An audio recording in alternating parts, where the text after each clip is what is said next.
Hello dear students, coming to the next question. 2 cos square theta plus 3 cos theta is equal to 2. Then the permissible value of cos theta. ठीक है, अब ये permissible value का concept आपने trigonometry 1 में सीखा रहेगा. ठीक है, permissible value का मतलब क्या होता है? sin थीटा और cos थीटा.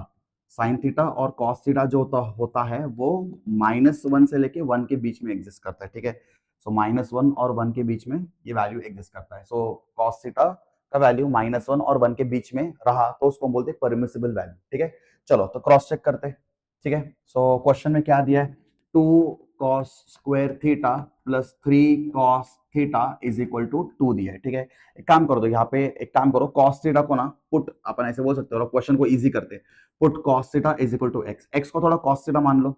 ठीक है, x को cos थीटा मान लो, तो ये क्या बन जाएगा? 2x स्क्वायर प्लस 3x और ये प्लस 2 इधर आया तो -2 इज इक्वल टू 0. आपको दिख रहा है इक्वेशन, क्वाड्रेटिक इक्वेशन. अपने से बहुत सारे इक्वेशन सॉल्व किया रहेगा. ठीक है, तो ये क्या हो जाएगा? 2 इंटू 2 ये हो जाएगा -4. सो -4 का ऐसे फैक्टर बोलो कि 3 आना चाहिए. So 4 -1, 4 -1 3, 4 into -1 that is -4. ठीक है, तो इसको क्या लिखेंगे? 2x square plus 4x minus x minus 2 is equal to 0. So क्या कॉमन निकालेंगे? 2x को कॉमन निकालो. सो 2x को कॉमन निकाल दिया तो क्या बचा? x plus 2. यहाँ पे -1 कॉमन निकालो, x plus 2 is equal to 0. So यहाँ पे हम क्या बोलेंगे? 2x minus 1 is equal to 0 और x plus 2 is equal to 0. So यहाँ से x का वैल्यू क्या आ गया? 1/2 और x का वैल्यू क्या आ गया? -2. बट x का मतलब कौन है भाई? x का मतलब कौन है? हमने यहाँ पे बोला था x का मतलब कौन है? cos x. x का मतलब कौन है? cos theta. cos theta.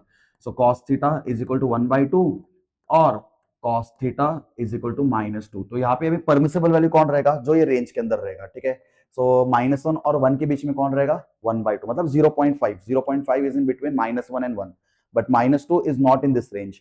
तो ये अपना परमिसिबल वैल्यू नहीं रहेगा और ये अपना परमिसिबल वैल्यू रहेगा. सो cos थीटा का परमिसिबल वैल्यू क्या रहेगा? 1/2. अब ये क्यों नहीं है? बिकॉज ये इस रेंज के अंदर नहीं आ रहा. cos थीटा का वैल्यू क्या होना चाहिए? -1 और 1 के बीच में होना चाहिए. ठीक है, ऐसे अपना नंबर लाइन होता है. ठीक है, ये होगा -1 और ये होगा 1. सो ये 1/2 का मतलब होता है 0.5. 0.5 विल कम हियर. सो ये अपने रेंज के अंदर आ गया. क्या आ गया? रेंज के अंदर आ गया. बट -2 यहाँ पे आएगा. -2 यहाँ पे आएगा जो कि अपने रेंज के अंदर नहीं आएगा. So the permissible value of cos theta is 1/2. So option C is the right answer. I hope so आपको समझ में आ गया रहेगा. ठीक है, थैंक यू.